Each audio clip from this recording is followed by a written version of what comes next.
Perkenalkan, kami dari kelompok 4 yang beranggotakan 4 orang, yaitu yang pertama Agni Ramadini, yang kedua Amelia, yang ketiga Umi Farida, yang keempat Vera Veronica. Di sini kami akan menyampaikan hasil diskusi kelompok kami mengenai 3 kasus. Berikut penjelasan dari rekan-rekan saya. Kasus 1. Bayangkan jika Anda adalah seorang guru matematika di kelas 7. Saat ini, Anda hendak menyampaikan materi mengenai matematika sosial, yakni mencari nilai rata-rata atau MEAN. Untuk memudahkan peserta didik dalam memahami pembelajaran, Anda mencoba untuk membuat urutan atau langkah-langkah yang perlu diikuti oleh peserta didik agar dapat mencari nilai rata-rata pada sebuah soal. Anda meminta kepada peserta didik untuk mengerjakan soal yang Anda berikan. Hasilnya, peserta didik mampu mengerjakan dengan benar sesuai dengan langkah yang telah Anda siapkan. Beberapa saat kemudian, Anda meminta kepada peserta didik untuk mengulangi soal yang sama tanpa melihat urutan pengerjaan soal, dan peserta didik mampu mengerjakannya dengan benar. Baiklah, untuk kasus kedua, Rina adalah seorang guru di kelas 1 SD. Sebagian besar peserta didiknya belum bisa berhitung dengan benar. Rina sedang memikirkan cara yang sesuai untuk membantu peserta didik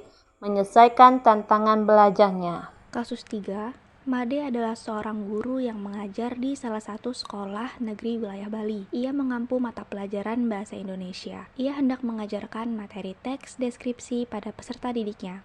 Pada buku cetak yang menjadi panduannya saat mengajar, terdapat beberapa contoh teks deskripsi menceritakan tentang bangunan-bangunan pencakar langit yang ada di ibu kota. Dengan memperhatikan latar belakang setiap peserta didiknya, Made pun mencoba untuk memberikan contoh berbeda. Ia memberikan contoh teks deskripsi tentang pantai dan makanan khas di Bali.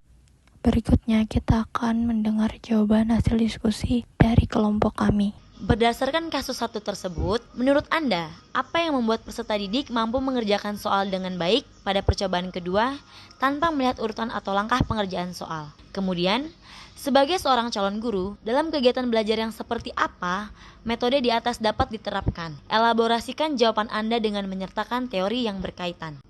Jawaban yang pertama, karena cara guru menyampaikan materi itu menarik, jelas dan mudah dipahami oleh siswa.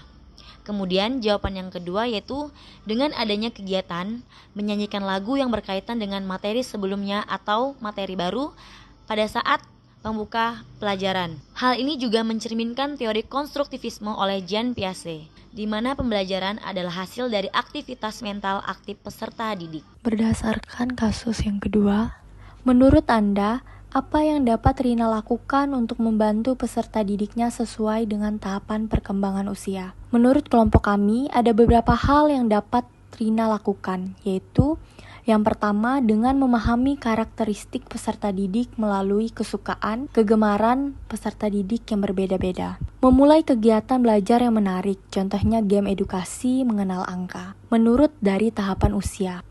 Kegiatan pembelajaran dapat menggunakan pendekatan konkret dengan menggunakan benda-benda nyata di kehidupan sehari-hari peserta didik. Kedua, mengapa Anda menyarankan hal tersebut? Elaborasi jawaban Anda dengan menyertai teori yang berkaitan. Menurut kelompok kami, hal-hal ini mampu mendukung anak-anak membangun pengetahuan mereka sendiri melalui interaksi dengan lingkungan dan objek-objek konkret atau nyata. Sesuai dengan teori konstruktivisme, terutama dalam konteks pembelajaran matematika anak usia dini, menyediakan pengalaman konkret memungkinkan peserta didik untuk mengaitkan konsep matematika dengan pengalaman nyata mereka, membuat pembelajaran lebih bermakna dan relevan. Pendekatan ini juga dapat memotivasi peserta didik yang mungkin masih dalam tahapan pemikiran konkret operasional di usia 7-11 tahun. Menurut teori perkembangan kognitif yang menganggap bahwa tahapan konkret sebagai titik balik utama dalam perkembangan kognitif anak, karena menandai awal pemikiran logis. Berdasarkan kasus 3 terdapat 2 pertanyaan. Pertanyaan yang pertama, apakah pertimbangan dan keputusan Made sudah sesuai? Mengapa demikian? Dari hasil diskusi, pertimbangan dan keputusan Made adalah berbasis kearifan lokal untuk memberikan contoh teks deskripsi tentang pantai dan makanan khas di Bali sudah sesuai. Hal ini karena Made memperhatikan latar belakang peserta didiknya yang berada di wilayah Bali. Dengan memberikan contoh yang relevan dengan lingkungan sekitar mereka, pembelajaran menjadi lebih terkait dan bermakna dari materi deskripsi bagi peserta didik, walaupun contohnya tidak sama.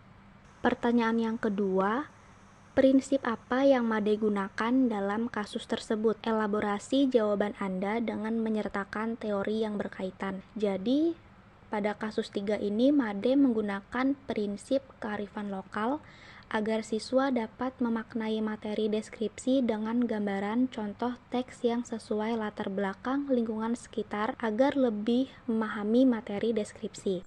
Baiklah, dengan ini kami dari kelompok ingin mengucapkan terima kasih atas waktu dan perhatiannya pada presentasi kami. Kami berharap informasi yang disampaikan dapat memberikan wawasan yang bermanfaat